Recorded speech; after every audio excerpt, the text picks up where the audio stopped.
to introduce Geert Lovink, who's, as I said several times, one of the sharpest commentators of internet cultures in Europe and outside Europe. I still remember the very first time we met in at the University of California, Irvine. That was almost 20 years ago, I guess. Yep.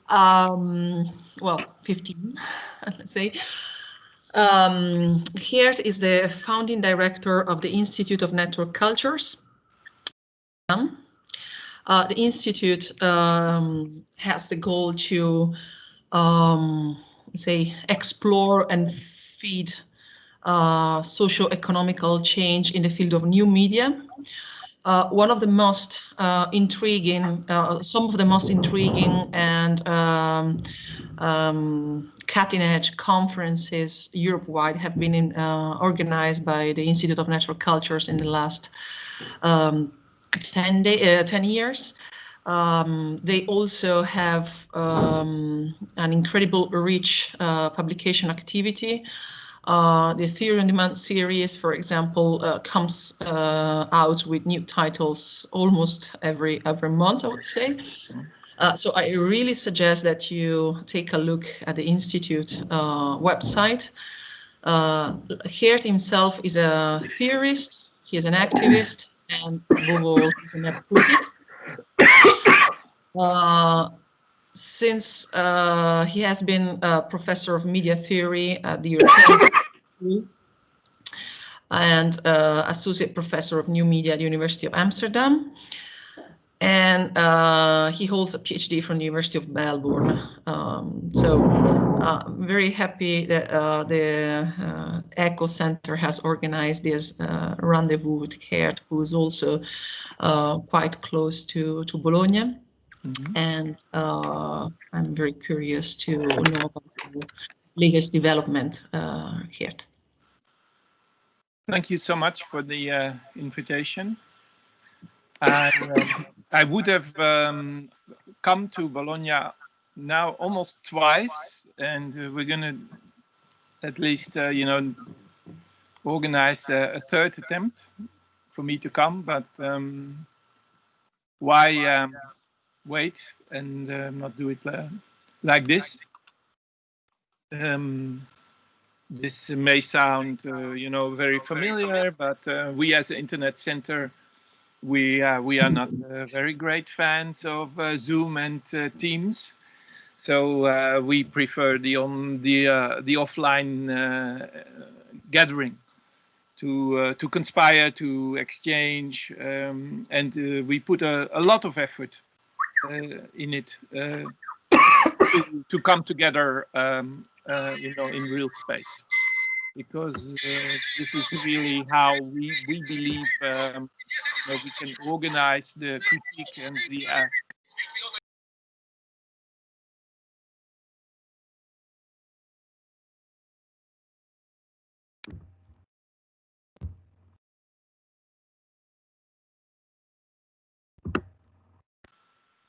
Okay. Should I start again, or? Very good. Okay. Just the last couple of sentences. Good. Yeah.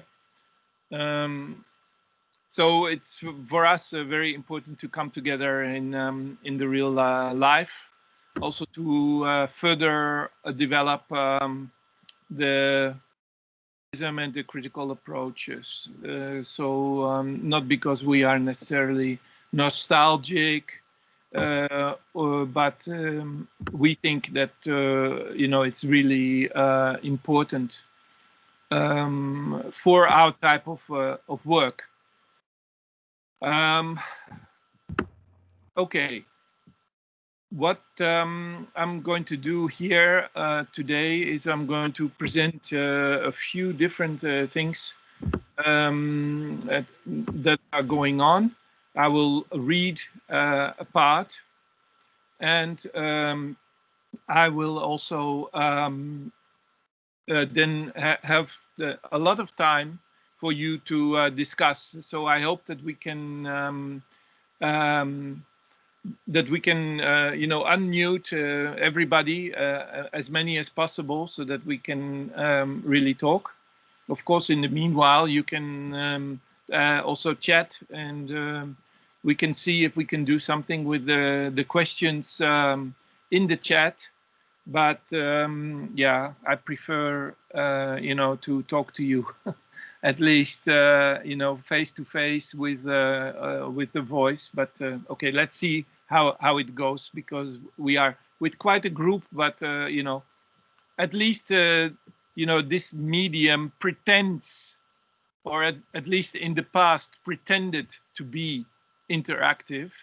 Yeah, we have seen, of course, a tremendous decline in community tools, in abilities for people to gather and to conspire together online. And this is a real problem that I find with Teams and Zoom, that there's no way to really have a useful dialogue, which is highly ironical, because this was exactly the promise of these media, and is an element that we have always worked on, to have horizontal forms of communication.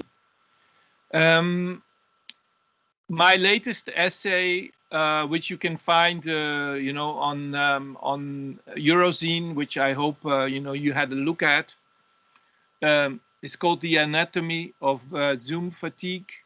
Is trying to get an understanding of where we are, and there's no real, let's say,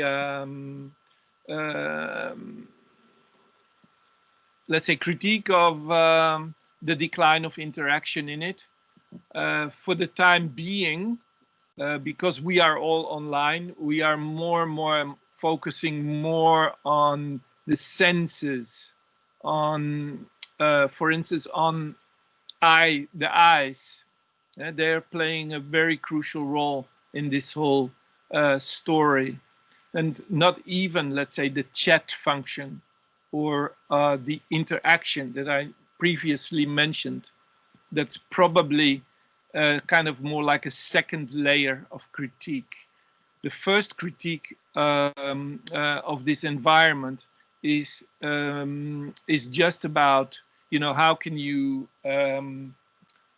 continue, how can you do this for so many hours a day.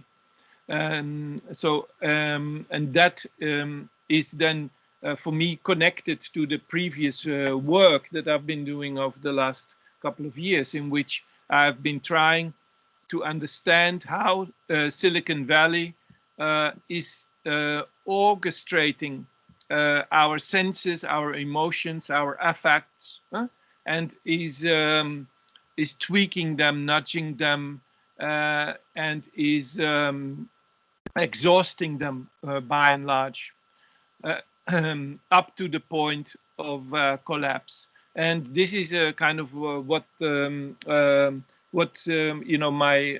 book, which I have here, in Italian, Nihilismo digitale, l'altra faccia delle piattaforme. So this is the Italian translation from last year. And in this book, I have two chapters. One about distraction, and the other one in Italian is called Tristezze prefabbricate. So that's the Italian translation. In fact, Tristezze prefabbricate, and yeah, it doesn't sound so sexy.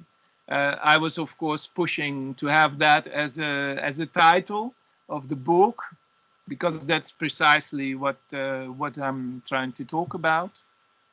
But yeah, we ended up with this very, very bland notion of digital nihilism, which is really not my term.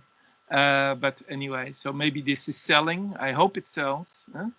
But yeah, that's not precisely what I'm dealing with.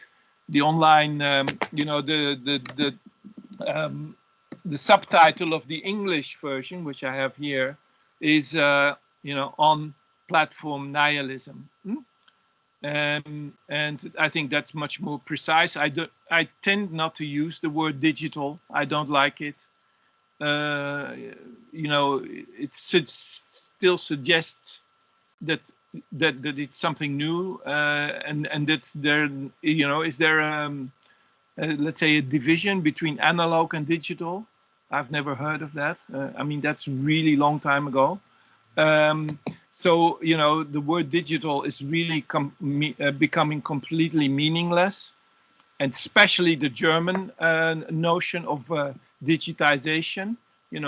As if there are aspects of lives which have not yet been digitized, which I think is again a European romantic notion that we have a full life, a real life, an analog life, and then there's this digitization coming as a kind of an outside force of colonization. This is really not how I approach it.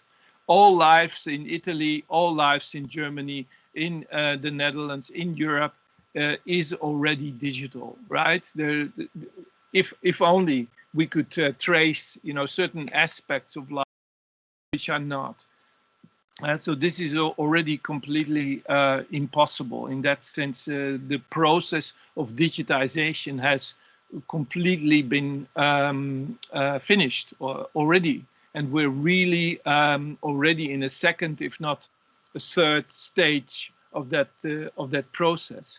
And that process is, of course, now focused on not on exploration, not on navigation, not on digitization in the early sense of the word, turning certain aspects into digital information, but it's really, we are in the phase of deep platform capitalism, right?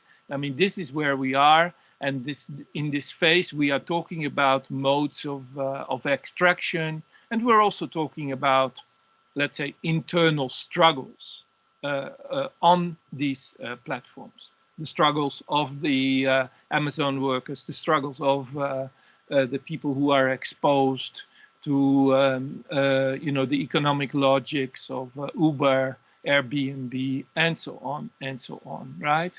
But even in the COVID crisis, of course, we're talking about the architecture of the tracing app. We're talking about a healthcare system also in Italy, which is already completely digital, which is in all its dysfunctionality, right? And this is then what we're talking about, because a lot of these digitizations is really about an administrative process, a process of financialization, of flows of information and data extraction inside the healthcare industries, right? So this is where we are, and this is where I situate my own work and the work of my Institute of Network Cultures. Yeah, in this year, of course, yeah, our institute was partly closed, especially in the second wave, in the first wave, but we have continued to operate, as Annalisa said. It's been a very productive year. We've also, maybe if you want to look at it, we are having a very close collaboration with John Cabot University in Rome, and with Donatella Della Ratta there, also with the students. And yeah, I'm looking really forward to have similar types of collaborations with you all, in case you are interested. And the project, for instance, we did in the spring with John Cabot was focused on the role of the selfie and the online self in the age of the COVID and quarantine, in which we are completely, of course, depending now on our online persona and who we are.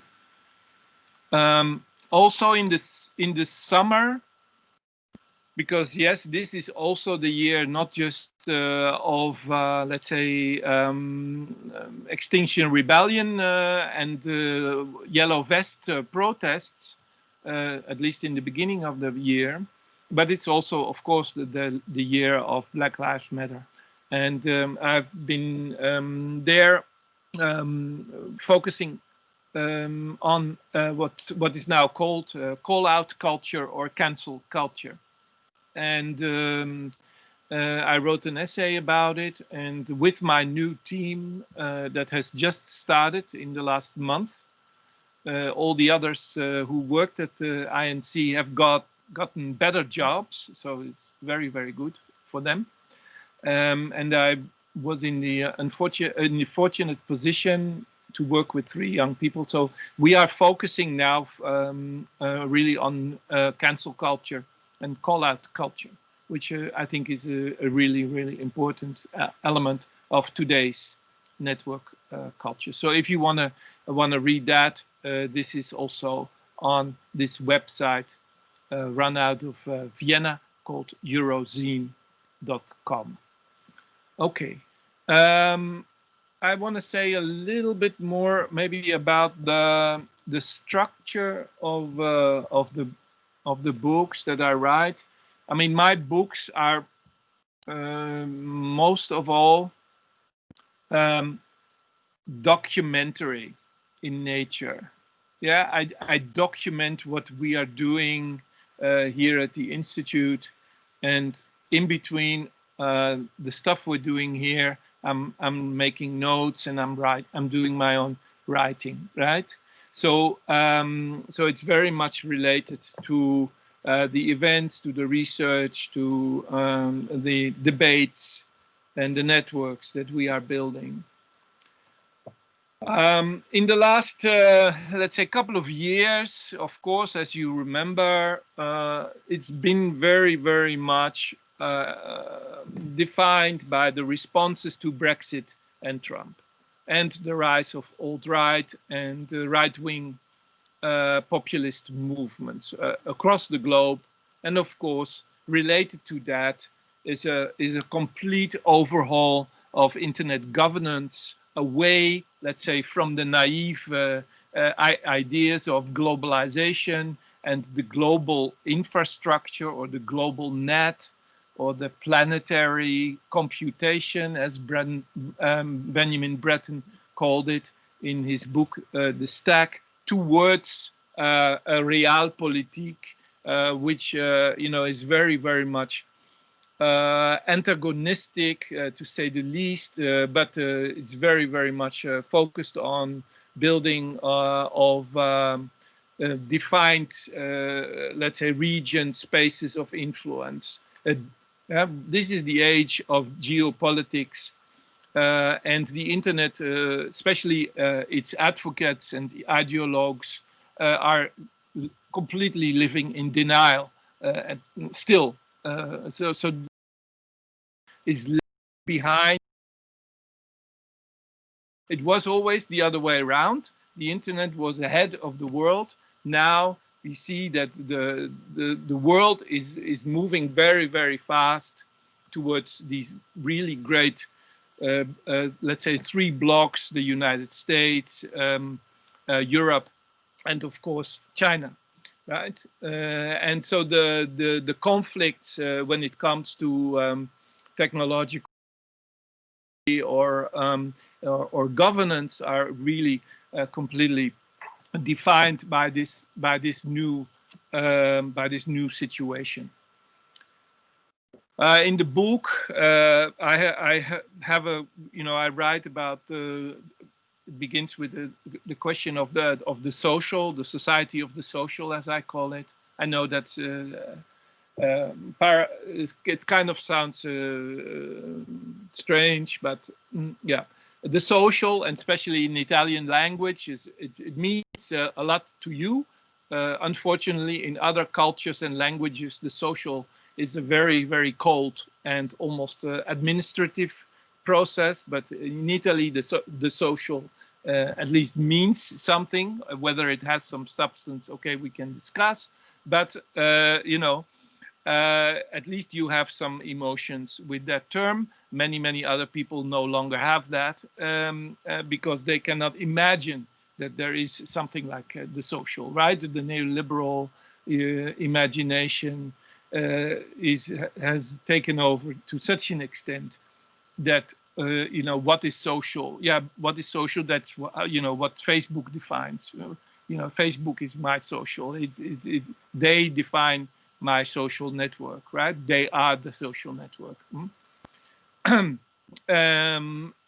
Then I described the social media as an ideology, and what before we start to read something, I want to say something about this one chapter that I have in the book, in which I try to redefine the relationships between three terms that have been very, very important in my life, but probably also beyond that.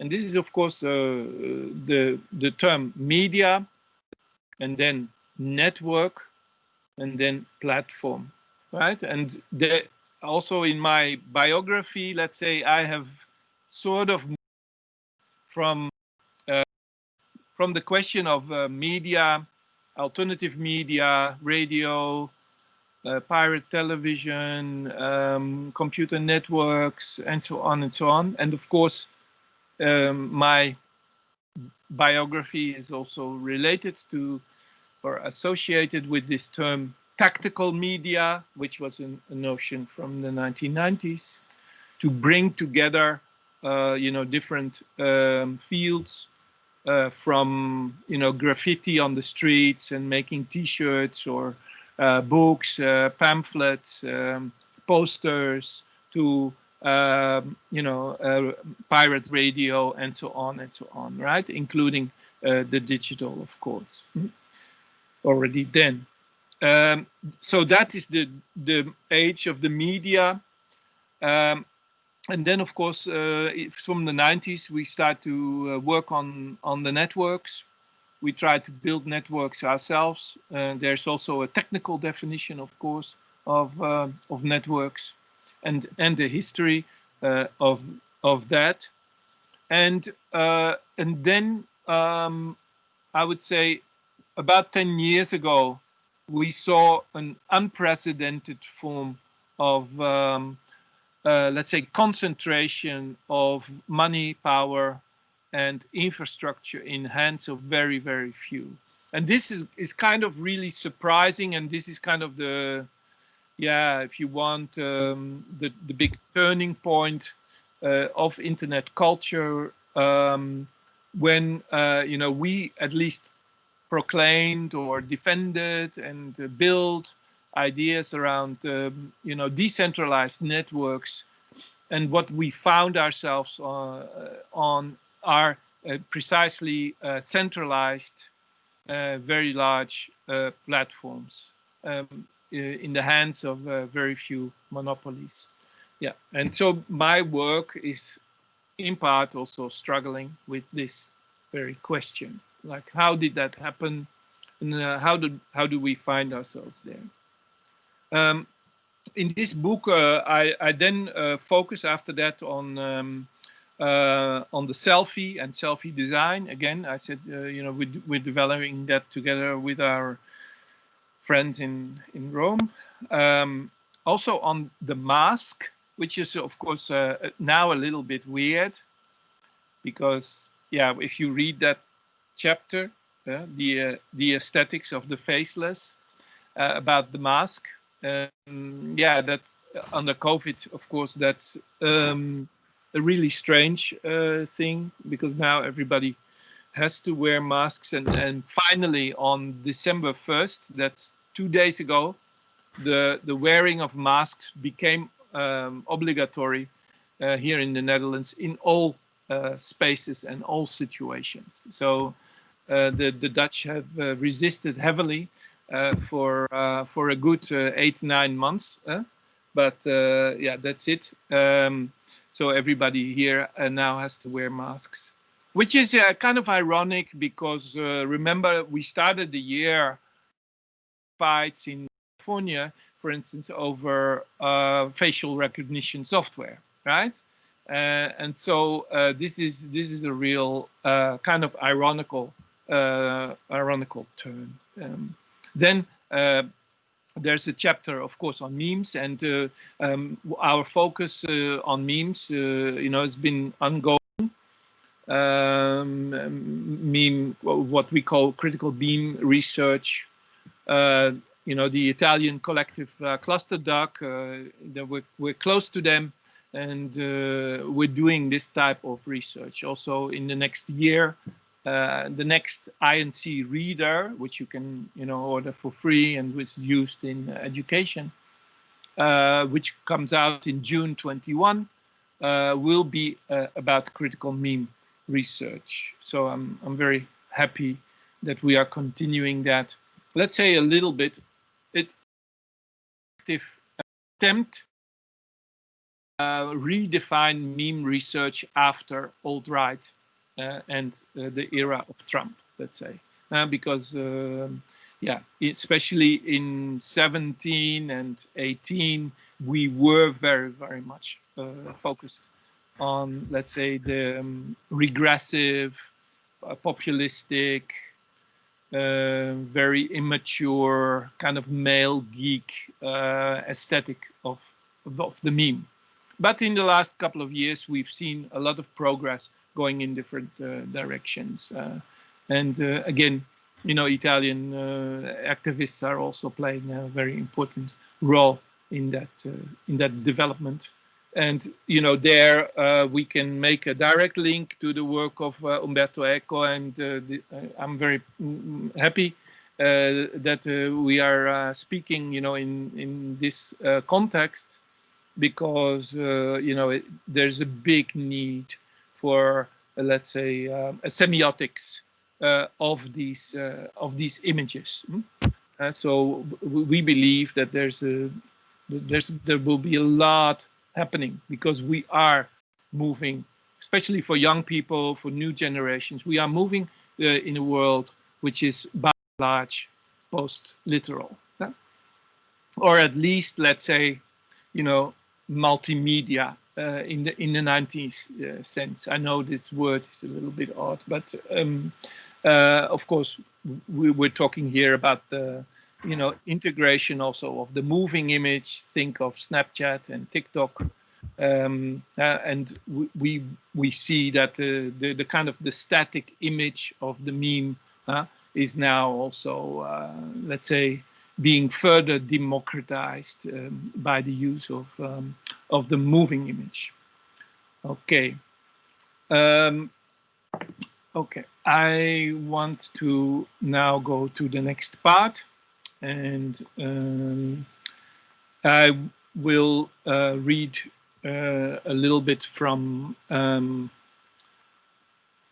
my recent work, and it's a mix, let's say, also between stuff that I've done about sadness, but it's also related to let's say the new situation right now. Okay, so let's start. Let's read a little bit, and you can look at the images, and I'm not going to say much about them.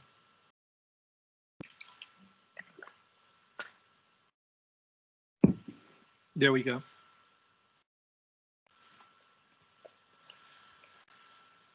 Let's dive into social media wariness, the cause of our tired eyes.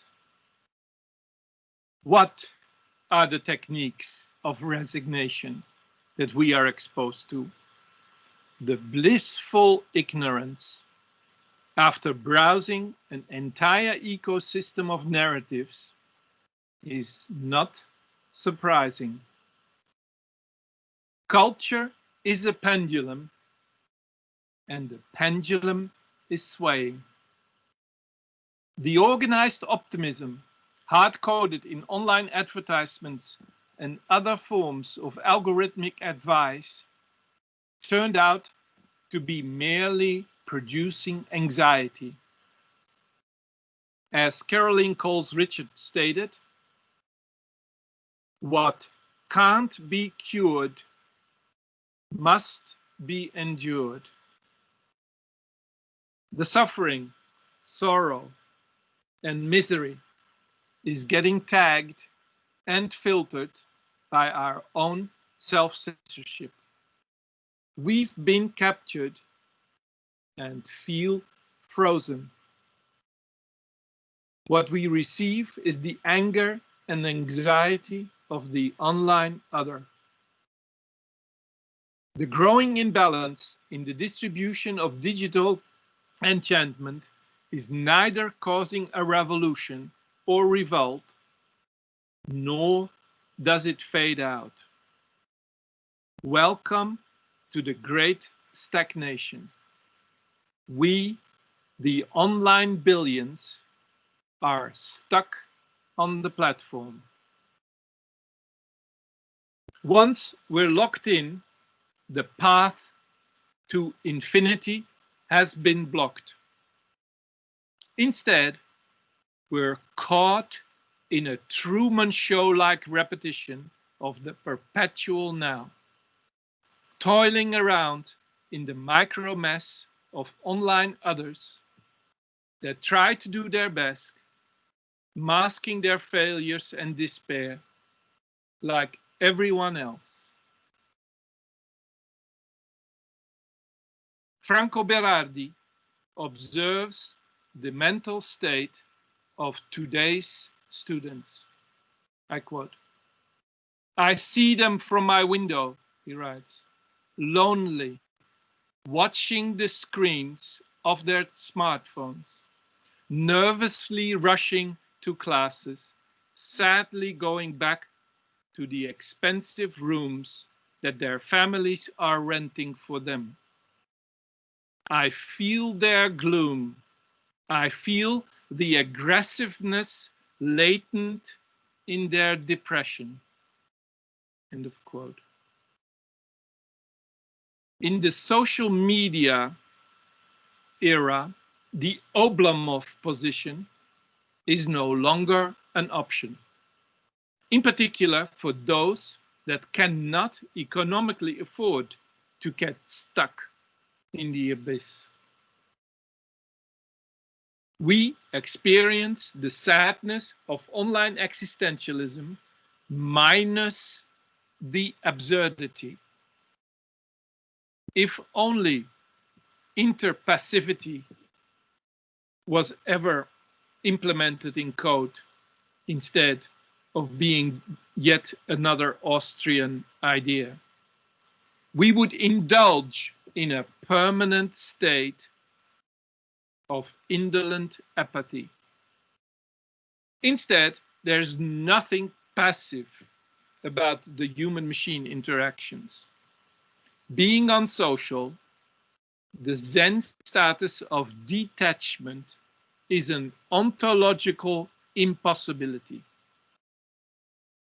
We're never really lurking. Our presence is always noted, and we can therefore never truly enjoy the secretive voyeur status.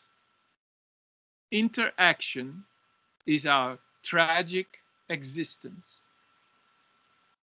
Instead, we're constantly asked to upgrade, fill in forms, and rank our taxi drivers.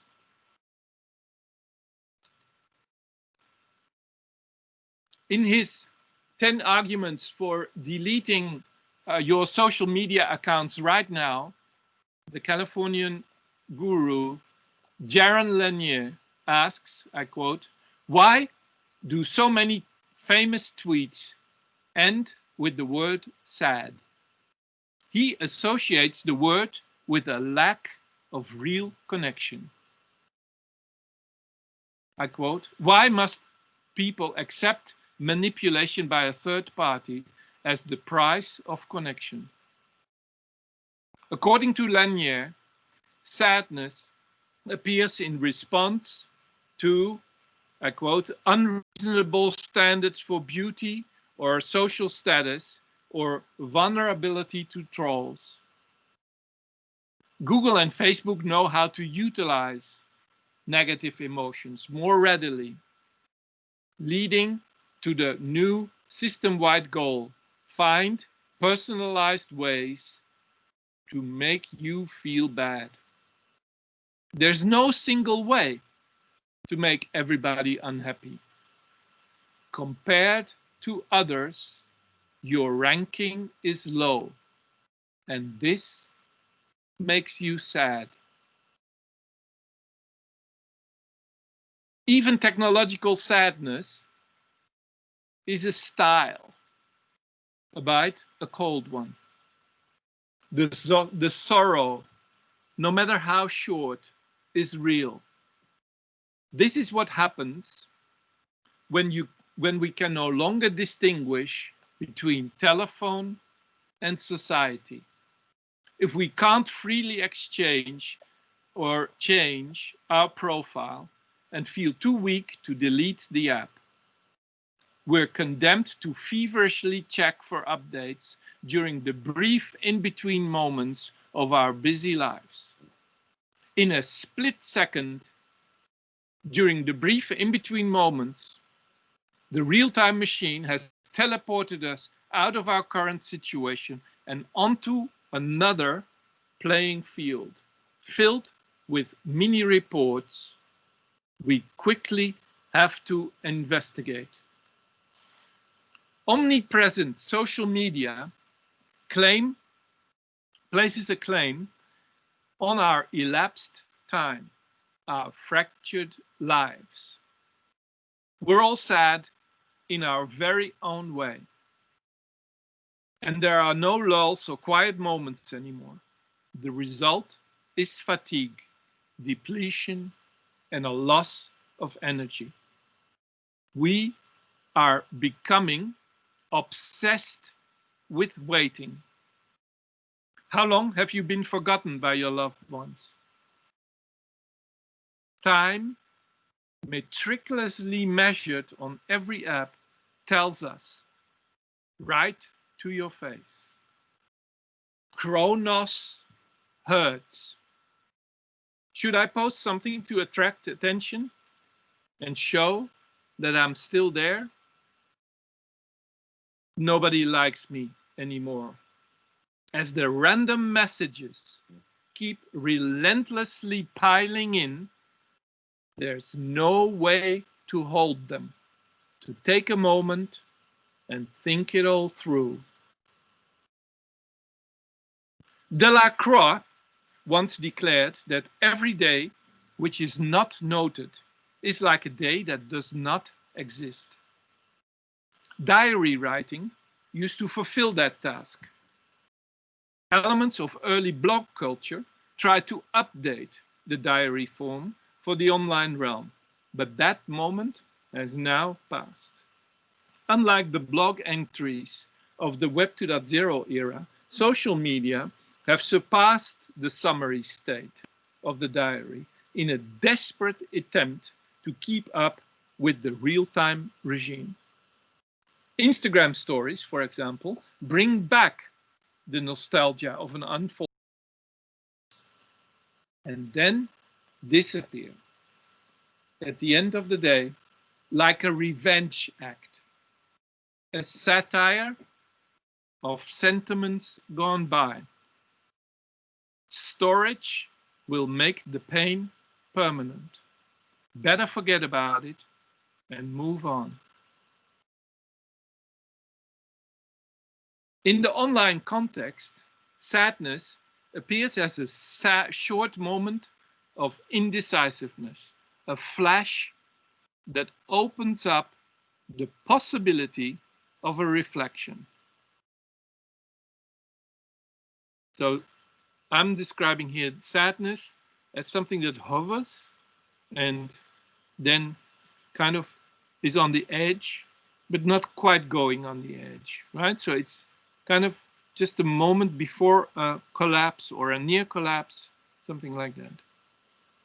The frequently used sad label is a vehicle, a strange attacker to end the liquid mass called social media. Sadness, in my understanding, is a container. Each and every situation can potentially be qualified as sad. And this bottle, for instance, is definitely sad, right? Apart from the fact that it's now almost empty. It's a sad object. When something is sad, things around it become gray. You trust the machine because you feel you're in control of it. You want to go from zero to hero. But then your propped up ego implodes and the failure of self-esteem becomes apparent again. The price of self-control in an age of instant gratification is high. We long to revolt against the restless zombie inside us, but we don't know how. Our psychic armor is thin and eroded from within, open to behavioral modifications. Sadness arises at the point we're exhausted by the online world. After yet another app session in which we failed to make a date, purchased a ticket, and did a quick round of videos, the post-dopamine mood hits us hard. The sheer busyness and self-importance of the world makes you feel joyless. After a dive into the network, we're drained and feel socially awkward. The swiping finger is tired, and we have to stop. We should be careful to distinguish sadness from anomalies such as suicide, depression, and burnout. Everything and everyone can be called sad, but not everybody is depressed. Much like boredom, sadness is not a medical condition. So never say never, because everything can be turned into one. No matter how brief and mild, sadness is the default state of the online billions. Its original intensity gets dissipated. It seeps out, becoming a general atmosphere, a chronic background condition. Occasionally, for a brief moment, we feel the loss. A sea sage thing, a rage emerges. After checking for the 10th time what someone said on Instagram, the pain of the social makes us feel miserable, and we put the phone away. Am I suffering from the phantom vibration symptom? Wouldn't it be nice if we were offline? Why is life so tragic? He blocked me. At night, you read through the thread again. Do we need to quit again? Go cold turkey again?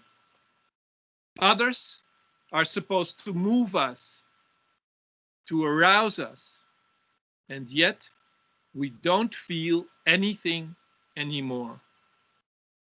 The heart is frozen. Let's compare the fleeting sadness in its technical form with the ancient state of melancholy. The melancholic personality seems to suffer from a disease. Unable to act, she withdraws from the world, contemplating death and other transient phenomena. While some read this condition as depression and boredom, others reframe this lazy passivity as a creative strategy, waiting for inspiration to strike. Instead of a fascinating derive into the vast arsenal of literary sources, I propose here a digital hermeneutics that shortcuts philology with the eternal presence of the digital that surrounds us. Melancholy, often described as sadness without a cause, has strong existential connotations. While paying tribute to Kierkegaard, who liberated melancholia once and for all of its medical stigma, describing it as the deepest foundation of the human in a godless society, the problem here is not a vertical one of going deeper, but a horizontal one, right? We're stuck on the interface, we're stuck on the surface, we're stuck on the platform. This is our problem. Our problems is not the depth of our emotions.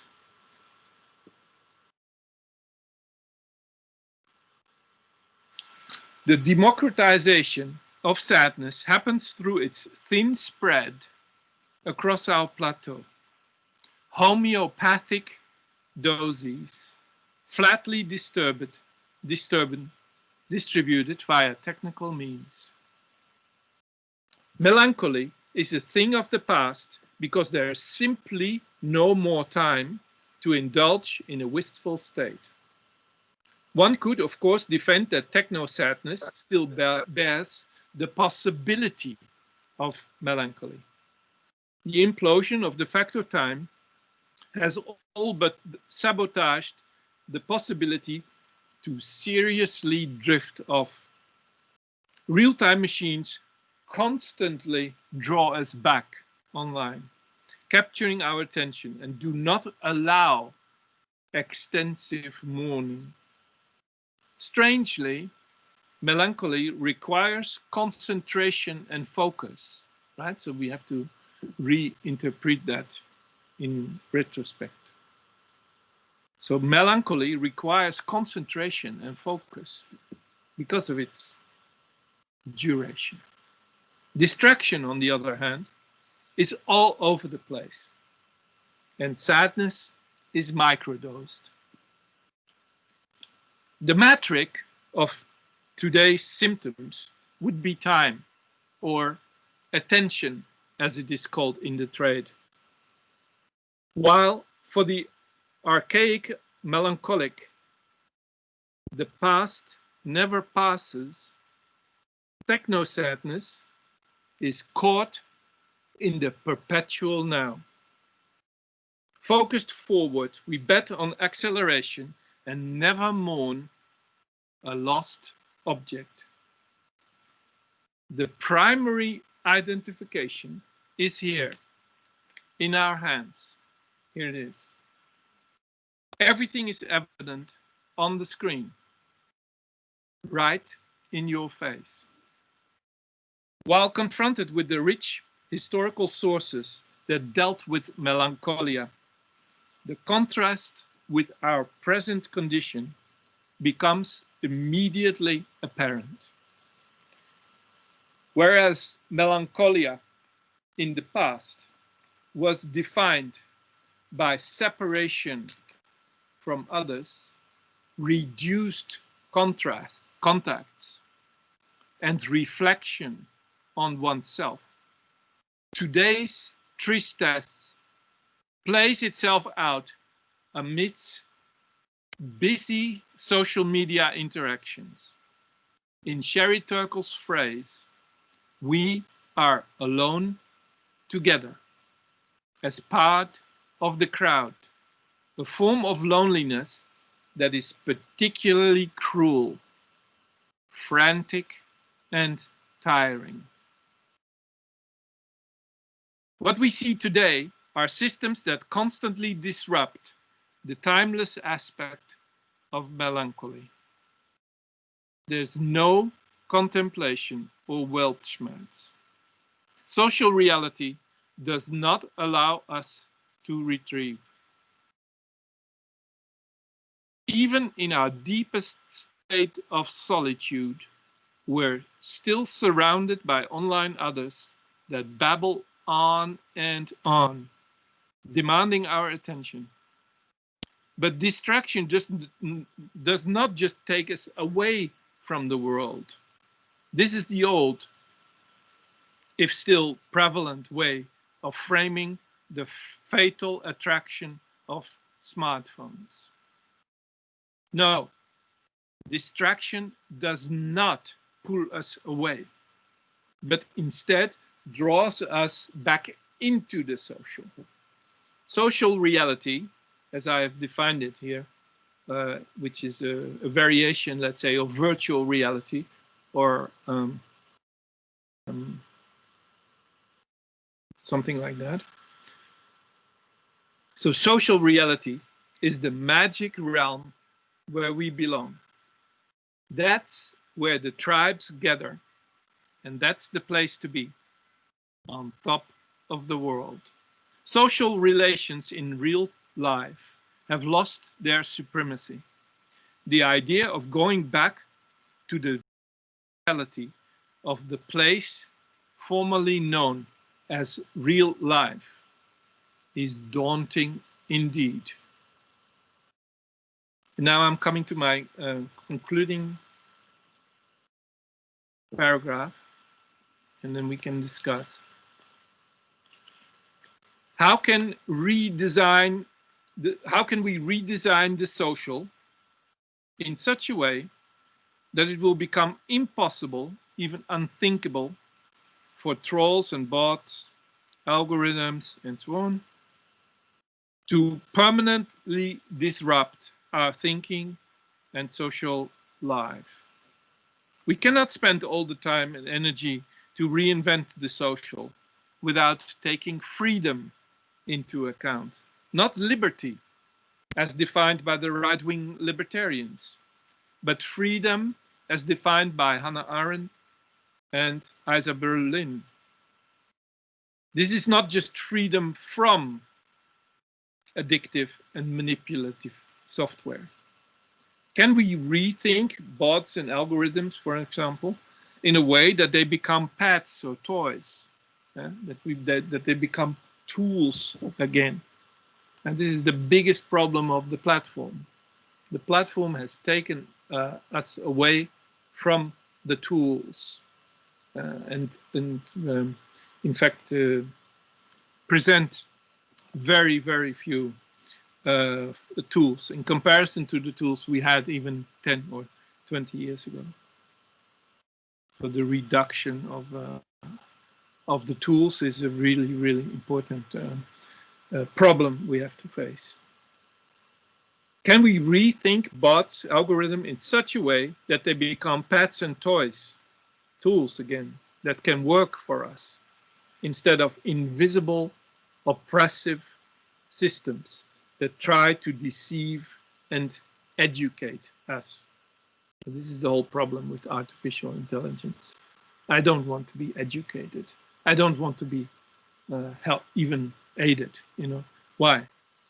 Technological freedom means the ability to put them aside, turn them off. We long for tools that assist us instead of colonizing our inner life behind our backs. Our sadness will not be overcome with anger.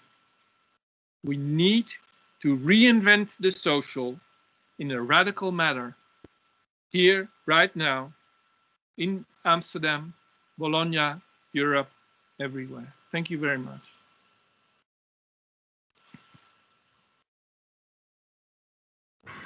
Thank you very much, Geert. We miss an applause. Well, it doesn't matter.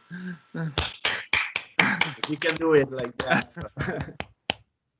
So I think that will be lots of questions. First of all, thank you very much, Geert. And we have a pact, so we agreed for 2 talks, and the next one will be in Bologna at the Umberto Eco Center in our beautiful red room. So we already agreed about that, and I'm very happy also in the name of the Umberto Eco Center for the huge quantity of people that were together with us this morning. So thank you again. And now we open the discussion to the PhD students who work a little bit on your work, and also to whoever wants to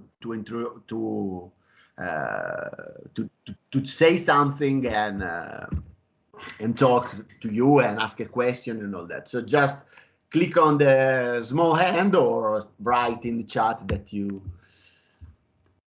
want to. Thank you. Talk.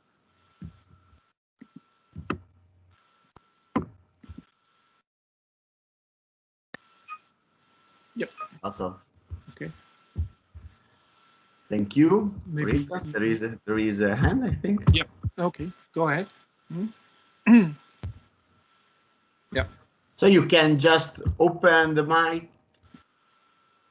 Mm-hmm. Hello. Hi. Great. Hello. Thank you very much for that very interesting discussion. I was reading through your works on Eurozyme, and I wondered if there was a particular central villain, let's say, in your discussion of the problems in internet culture. So sometimes the internet is compared to the printing press because it decentralized means of communication and democratized it, but of course that caused many problems. The Reformation, for example, correlate today might be theories that COVID isn't real. So there's kind of the bottom-up approach. Sometimes that's seen as a problem with the internet. There's the top-down approach, censorship, how social media companies will censor depending on the country they're in. What's the case in Europe will be different from China, Iran, Thailand, and so on. So there's the top-down criticism of internet culture, that it's become increasingly centralized, corporatized, and so on. Yeah. And then there's the argument that it's kind of the logic of the market or the logic of capitalism. So the social media companies aren't really to blame in the sense of any one individual person. It's just market shares, advertising, how the user is the product to be sold. It seemed in your work you spoke about all of these factors, and I wondered if you prioritized one, if there was a particular configuration. Yeah, so I'll go over to you. Thank you. I remember, vividly, and we saw really this all coming, and the pivotal year there would be 1998. And this is the year in which the of venture capital was introduced in the internet ecosystem. Of course, it's been around for a bit longer. It was developed in the 70s and 80s, but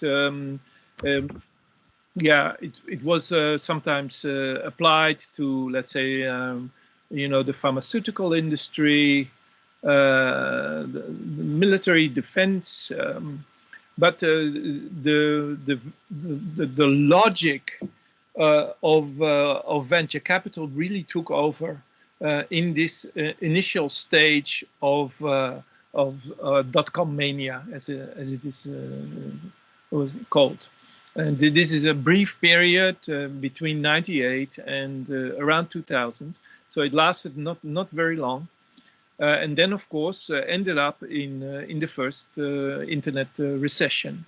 of 2001, 2, and then we see in 2003, we see, let's say, a big concerted attempt by venture capital to restart the process. And we are still at the moment in the aftermath, or in the in the product of that period. And that period is really lasting a long time. Let's say if it started around 2003, we're still 17 years later now. We're still into that phase. Even though we could say, at some point, of course, the monopolies really took over, and that must have been around 2012 or 13. Still, the logic of venture capital is still removing. So if I would have to take away or do something, I would immediately, call for a global ban of venture capital. Right? This is why? Because its logic is particularly toxic, because it forces all startups, including the most interesting ones, the most progressive, and so on, right, to go for hypergrowth. And hypergrowth is really what has killed the internet culture. The fact that things must grow very, very fast, let's say in a period of 18 months or something like that.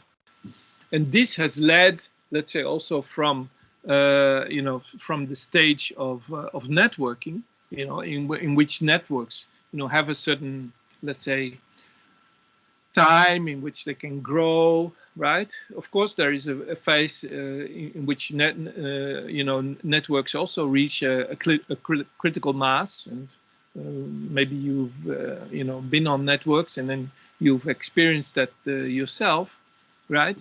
But this is not really the venture capital logic. The venture capital logic is one of relentless hypergrowth. And everything you read, all the biographies from Facebook, Google, and so on, they will all explain this as the one motor that everything else needs to, because the idea is, and Peter, the venture capitalists are really all agreeing on that. The idea of internet companies is very explicitly to become a monopoly as far as possible, to in fact destroy the market, right? The internet companies cannot deal with competition. This is exactly the problem, right? There is no market.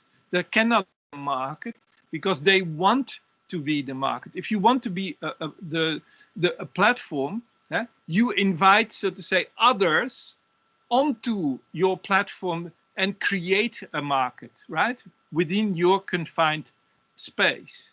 Right? That's why there is no market. Also not in Europe, right? Because this is not the logic. The idea is not to have 5 social media. No. The idea is to have one. Thank you, Geert. Thank you, John. Now we have Flavio Valerio Alessi with PhD students, and then later Annalisa. Can you listen? Sure. Okay. Thank you for your speech and thank you for your lecture. It's been very interesting. I was reading your Set by Design and it was very, very interesting. And I would like to ask a question about the relationship between the structure of social media and the emotions that you described as proper of social media. As far as I understood the meaning of your discourse, and tell me if I'm wrong, the fact is that these emotions of sadness and anxiety do not depend on the individual production and just on the individual need of being recognized, and neither just depend on the trend topics and cliches and narratives developing through the social media and the internet as well, but on the structure of social media themselves. There is this structure based on an economic interest, which defines this huge set of algorithmic processes, which implies within the dynamic of interaction between the device and the user, the continuous need to wait for the next content, and so the continuous anxiety, and then the sadness when the hype is gone. So if I'm right, there's no way to escape this dynamic because it do not depend on the individual. It depends on the structure of social network. So the only way to escape completely agree. Yeah, that's very, very true. And you know, there is an American artist, Ben Grosser, and he has developed several tools to strip off the social media as we know them of their main functionalities.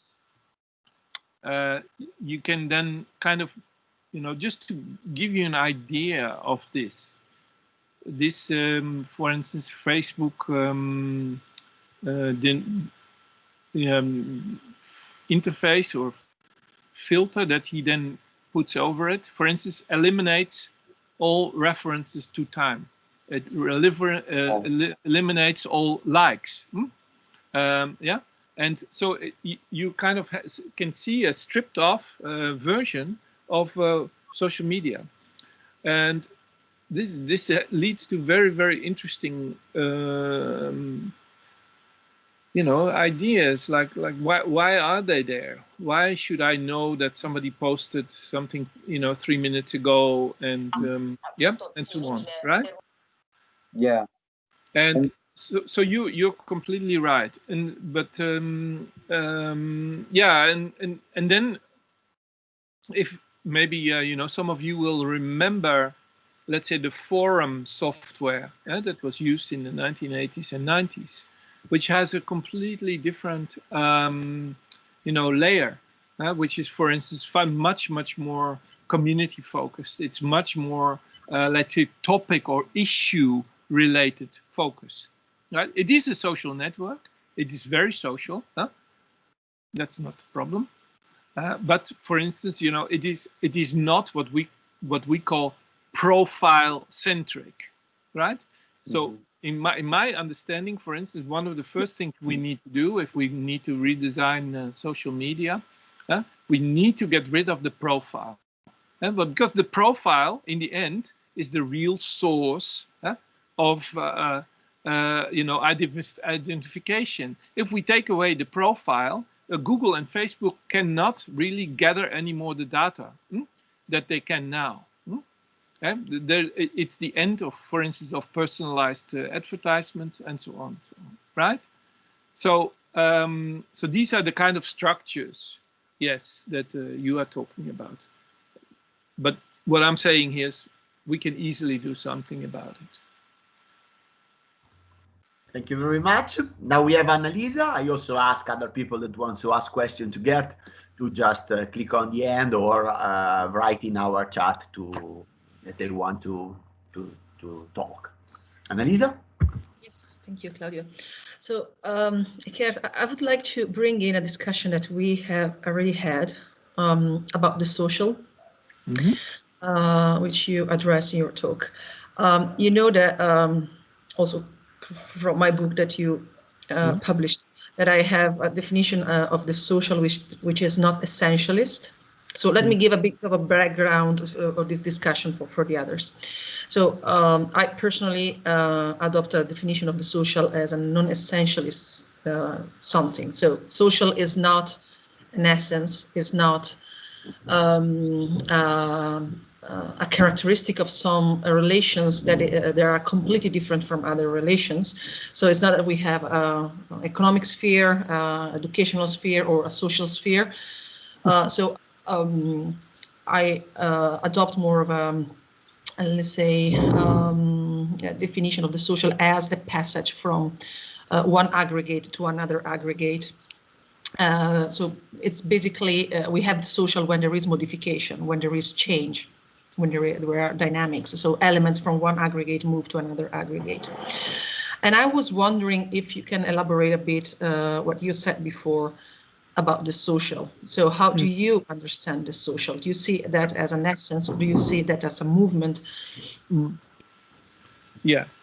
Well, let me first of all say we live in the 21st century. So first of all, we need to accept that for a great, to a great deal, what we understand as the social has already been defined by the techno-social. And so the idea that that we can still somehow unravel these two things, that is, I think, no longer possible.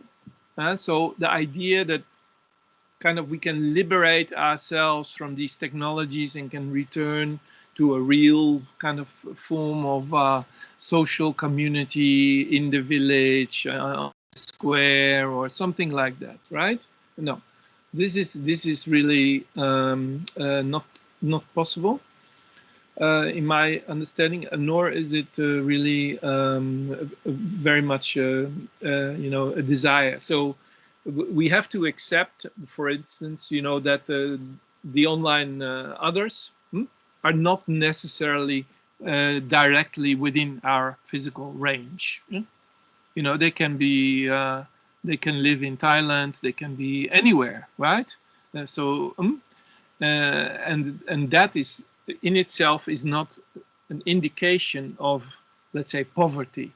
The fact that my dear one is, 5,000 kilometers further, is not an indication of the poverty of my social life. So these are important, let's say, premises before we move on to the question, how we can redefine the social and how we would like it to look like. For instance, how much of this can be self-determined and how much at the moment is already defined, let's say, by machines. And what do you think of the machinic, let's say, and can we change the machinic in such a way that we have again some form of sovereignty over it? Because this is how we are, we need to, for instance, redefine what is, for instance, the recommendation. What are we going to do with recommendation in the future?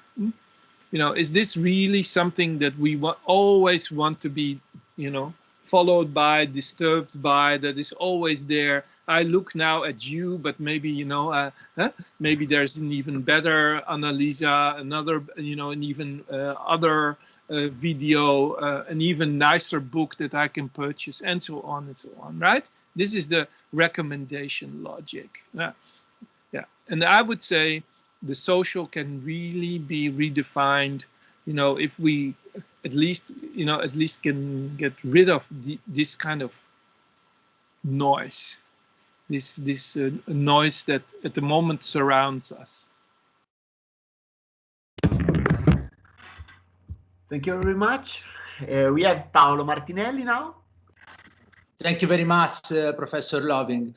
I'm not a professor, by the way. Hey, don't use that okay. word. I really don't like that. Okay, sorry, Geert. Talking about BIFOS students, children in Italy are protesting against the closure of educational institutes, and the protest turned into a movement after a 12-year-old student named Anita Iacovelli decided to take online classes outside her school campus. She told that, like every child, she was happy when the school closure was announced initially, but when the closure went on for months, it became exhausting for her, as you described. Many educators argue that the effect of online classes on pupils and students will be harmful and disruptive. I ask you if, from another point of view, we can consider this COVID situation as an opportunity for students to acquire critical skills and digital citizenship skills. Thank you. No, unfortunately, there is no indication whatsoever that the from the let's say the educational forces from the curricula, anything has changed, and that now, let's say, technical literacy, IT courses, etc., have become more important. There's no indication. Instead, what we know is that there's an enormous panic to continue, the curriculum as it was defined in 2018 or 19, to continue this, and so to do a very, very silly, let's say, one-on-one copy of what we had before into the online realm, which is kind of an almost classic mistake if you read McLuhan, but it's also Brusen and Grusen, their book on remediation. Yes. This is not the way to do it, right? But of course there was no time, and it is also the, let's say, the shock that we all experienced in the first wave back in March and in April, that did not allow us to, to, for instance, go where you say we should go, right? And to dramatically increase, for instance, technical literacy amongst students now that they are online and have to work with computers day and night, right? What happens is, and this Teams situation here is just a classic example of it, is that there is some new form, an almost cruel form of, that Austrian idea called interpassivity, right? But it's not really, it's not really very liberating form of, what we in the past called lurking or something like that, right? And this is what I'm trying to address in that Zoom fatigue essay. And of course, we know that the surveillance softwares, for instance, that are installed they are focused on, on measuring to what extent students are still following classes and so on and so on. Thank you very much, Mr. Lovink. Thank you, Paolo. Now we have Luigi Lobacaro, and then we have there is also a question written in the chat, and I'm going to read later. But first, Luigi.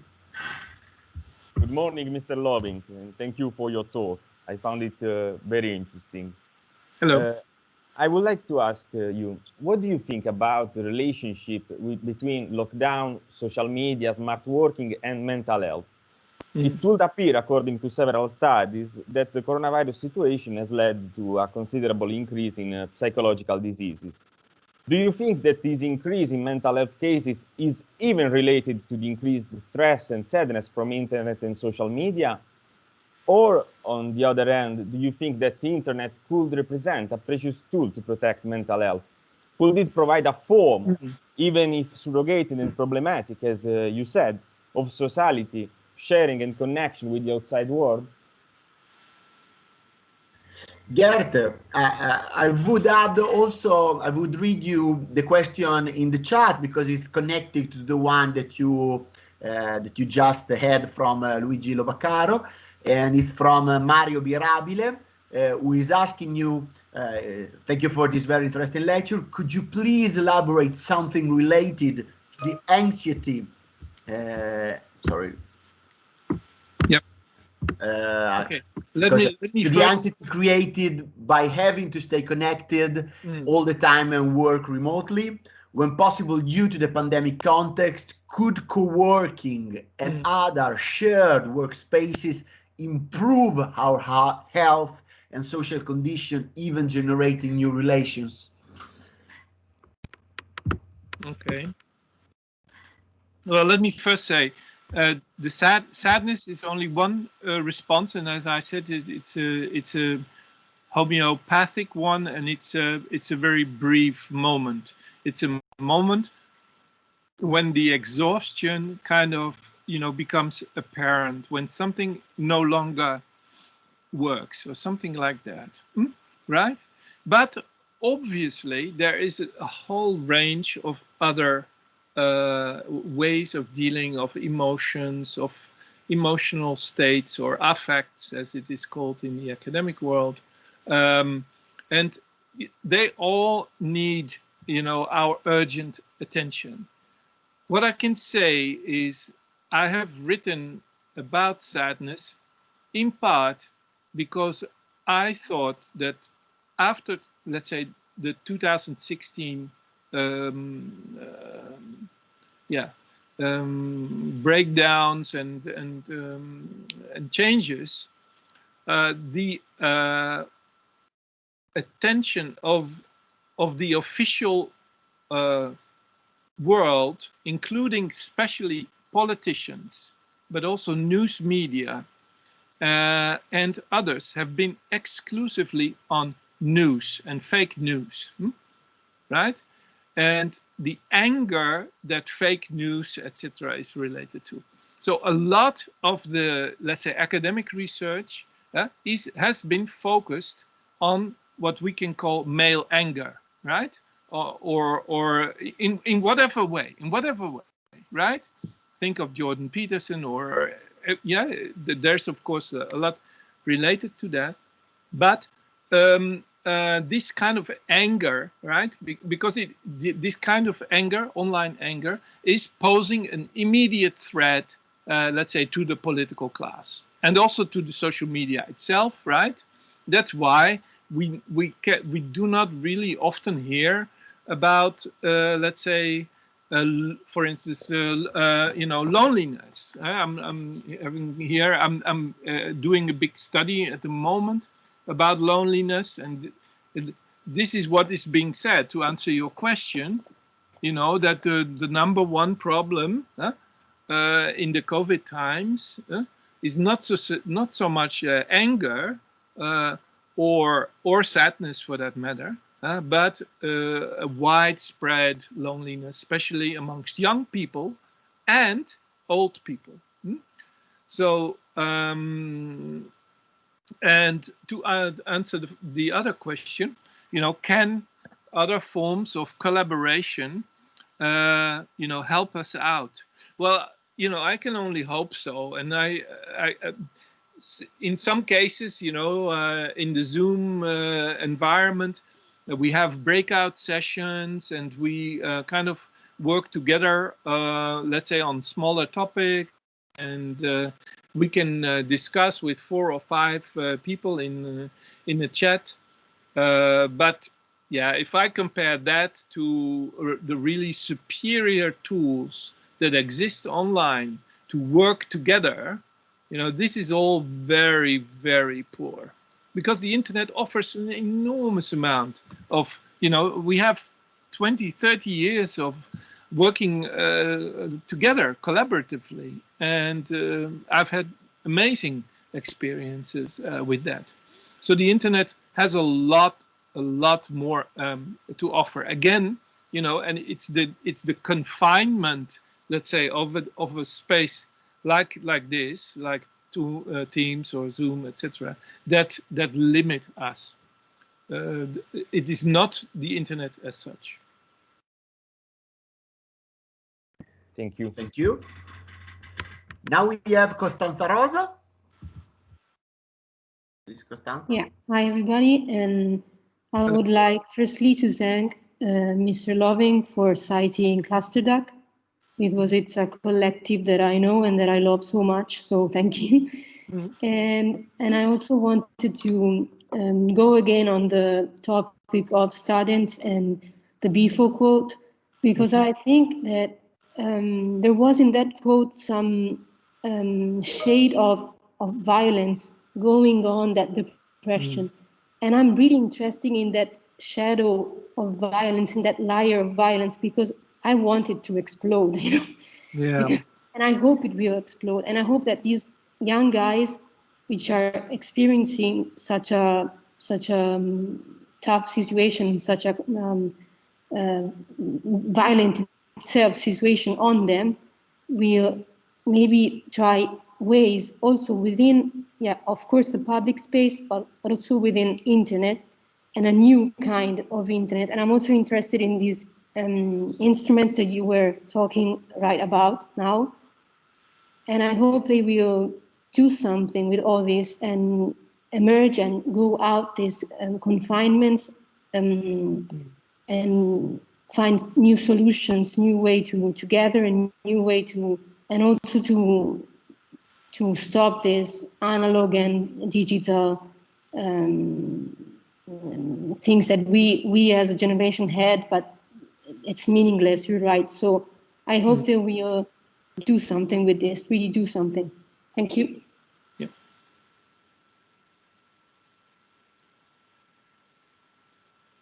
Yeah.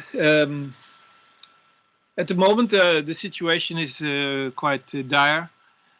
So I can only see, that very, let's say, sudden and unpredictable, let's say, waves of violence, especially on the street. Hopefully not against, others, but as we know, this violence can, turn against women, can against minorities and migrants. So there is a possibility that this frustration. I followed a little bit what's the very, very confusing situation a month ago in Napoli. On the streets there. Just this is really, really. Is this where we want to go? I don't think so. How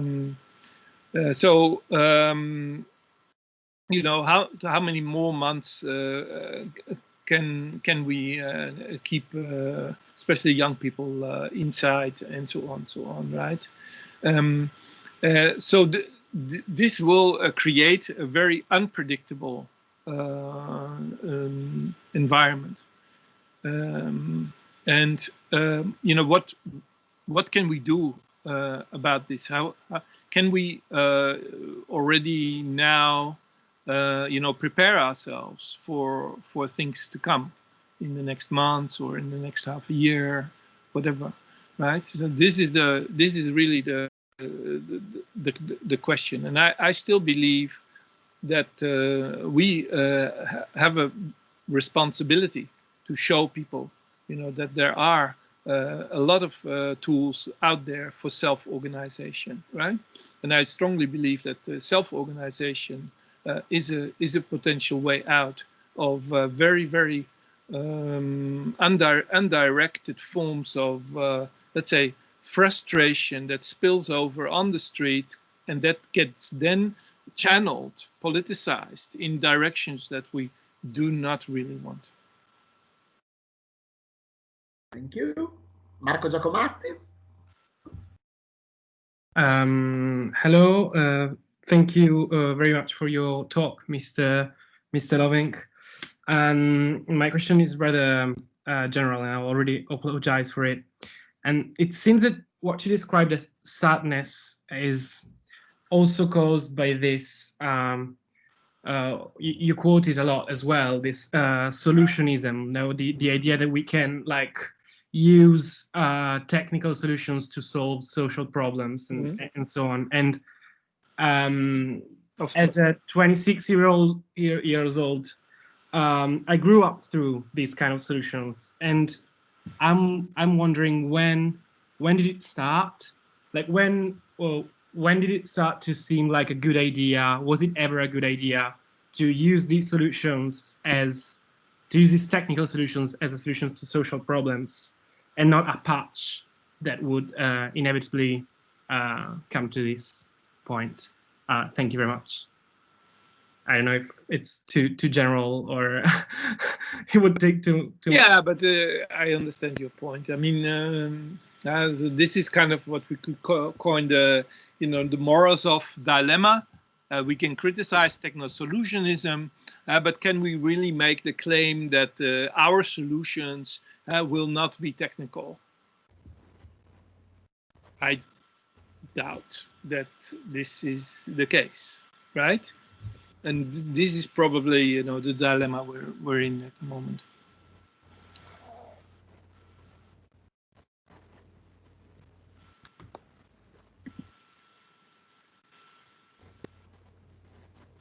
Who else?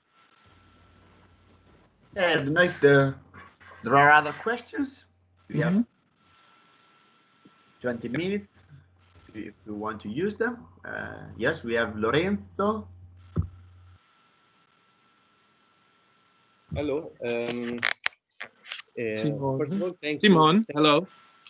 Thank you for your speech. It was very, very interesting because I'm also really interested in this field.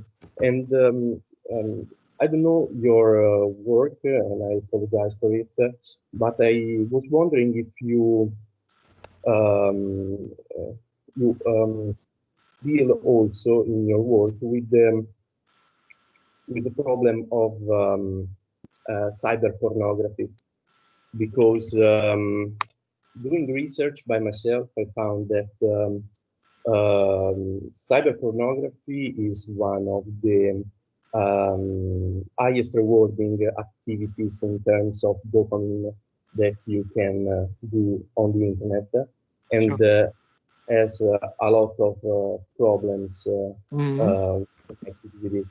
I found this knowledge by reading a book which was written by Gary Wilson, which is an American psychologist, which wrote this book called Porn Addiction and the Science of the Emerging Science of Addiction, because porn addiction now is not how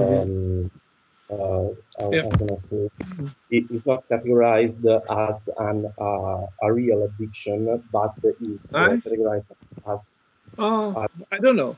Yeah, maybe. Well, actually, it should. I have to say that in all our work, we have tried to stay away from the question of, let's say, the medicalization of internet phenomena. I'm very inspired by Susan Sontag and her writings about illness as metaphor, and for that reason also my my own let's say musical side of this work. I haven't really spoken about it yet, but I've also I'm not a singer, I'm not a rapper, but you know, there is an album now. It's also called Sad by Design, and you can find it on We Are Not Sick. And this is of course related because yeah, I'm making quite a clear statement, and there you can find the songs and so on, right? I understand, and yeah. If I can, so I don't want, let's say, for instance, to see sadness, for instance, or others as a medical problem of addiction. I know addiction exists, for instance, porn addiction, and I think it should be recognized in the same way, and we've made more progress at that level. As there's now a wide recognition of game addiction. And there are therapies for it, there's even clinics for it, and maybe there should also be clinics you know, for porn addiction.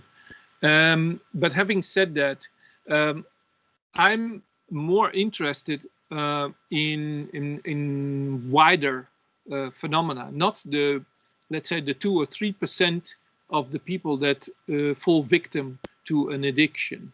I am focused, you know, on the 99%. I'm focused on us. I'm focused on everybody who is using all these tools. And I it's my experience that it is of no use to exclaim that you know, you and me and all the others, we are now here with 100 people, and that probably 80 or 90 of us are sick, and that we have to go to see a doctor or something like that. This is not the way to go, right? We are not sick in the sense of you know, that there is a social media addiction, right?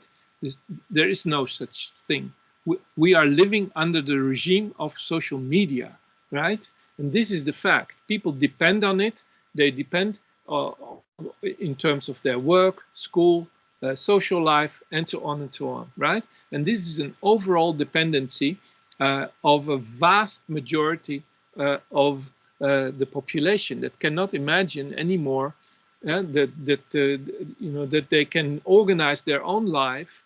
For instance, a busy life in which they maybe have 2 jobs, children at home, a family. Yeah, how can they ever organize this life without these social media tools, right? So this is a problem, and it's of no use there in such a situation to speak of addiction. By the way, if you are interested, we have published recently 2 studies on online dating. I know it's not precisely the same, of course. Online dating is different in comparison to you know, internet pornography, of course.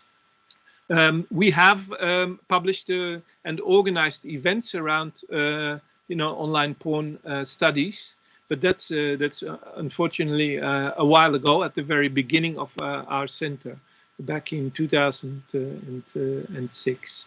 But you know, if you are interested in online dating research, you know, have a look. Okay, thank you. If I can only just, I was talking by the point of view of the problem of the health problems that are connected with it, and only because not to simplify the subject or the argument, but because there is like a lot of people on the internet, which there are a lot of forums with a lot of young people which are experiencing like physiological problems connected with the fruition of these contents on the internet. There is like, and in the book that I spoke about, is written also there. There are a lot of people which are experiencing like sexual dysfunction related to the abuse of internet pornography. Yeah. Well, I only can say, you know, I would like to encourage you and many more, you know, to take this serious and to really investigate it, because one of the problems that we have at the moment, also in Italy, is that there is surprisingly little research done around these topics, right? There's a huge gap across you know, the globe between the actual size of internet research, of internet culture, and the let's say critical academic research that is done, right? Where can we study, you know, seriously study internet research in Italy? Let's say, you know, of course we can study Renaissance. There are big institutions for that. Painting, theater, even film. I love Italian film, and of course it should be studied, right? But where can we study Italian internet, right? From a critical, from a social and cultural perspective. This we need to organize ourselves much more in that direction and be explicit about it, right? And not talk about the digital or something flurry like that, which means everything and nothing. Okay, thank you. It's really the field in which I would like to Yeah, go and do it, you know, and claim this space.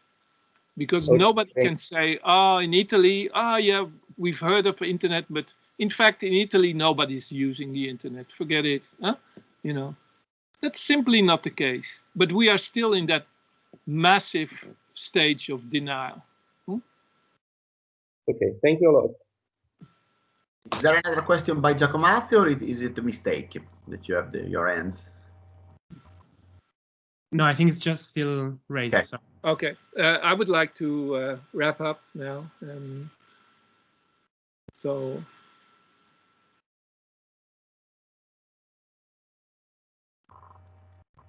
if you don't mind. So you want to say something, Marco? No, it's okay. It's okay.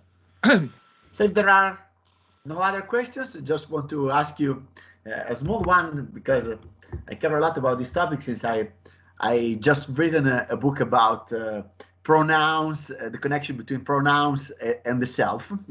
So I was very interested about this idea of the selfie. If you can tell us something about this new idea that we are not anymore in the Zoom fatigue, in a relationship between the I and the you, but there is another instance, another element, that is the me in some way. So it's a kind of triadic relation between an I and me and the thou. And this is a kind of the way the selfie works in some way, because we have ourself, our image in some way that we try to handle, and then you have the intersubjectivity. Yes. This is a very intriguing topic to me, because there is, wonderful, wonderful. Yeah, and you know, there are lots of possibilities there to further theorize it, because to be honest, there's just not so much. We know that you know, from the side of government and also from Silicon Valley, there's an enormous pressure on people to believe that and to make sure that the so-called online self is identical to, let's say, the biographical self, right? In the 90s, this was absolutely not the case, and my generation always said, you know, internet is a wonderful way to liberate yourself from, you know, from the time and space and the confinement of where you are, right? And of course, in the last 15 years, there's nothing really left of that, apart maybe from, you know, young people that kind of go in a parallel reality of you know, collaborative online gaming, right? So this energy that we can, you know, be someone else, and we can really play with ourself, and the way we define the self has in a way been channeled into a really separate realm of gaming.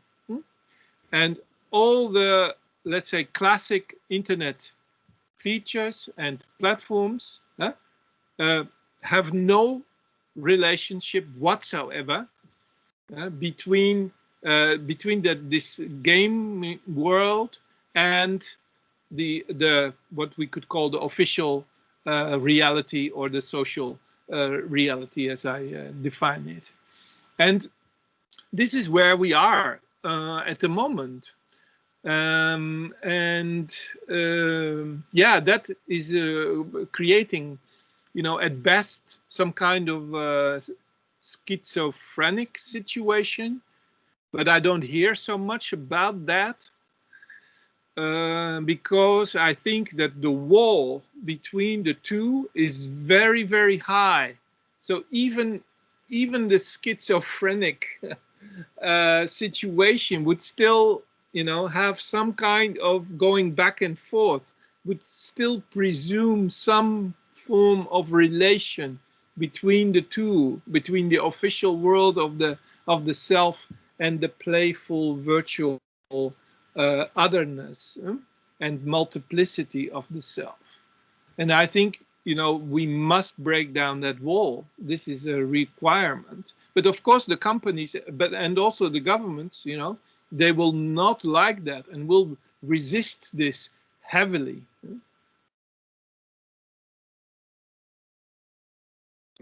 Thank you very much, Geert. It's a very important topic, in my opinion. Other questions? Or the Zoom fatigue reached us all? Let's wrap it up now. I hope you're happy, Geert, because you have a huge amount of questions from young students, PhD students, and colleagues, and all that. So, well, it's been a real pleasure, and thank you very much, everyone out there. Next time it will be live in Bologna, so, and it will be as soon as the pandemics will allow us to do that. We try to build something like an Umberto Eco Centers for digital semiotics, as someone suggested. Exactly. Okay. Goodbye, everyone. So thanks, everybody, and thank you very much, Geert and Annalisa, for being here. Thank you.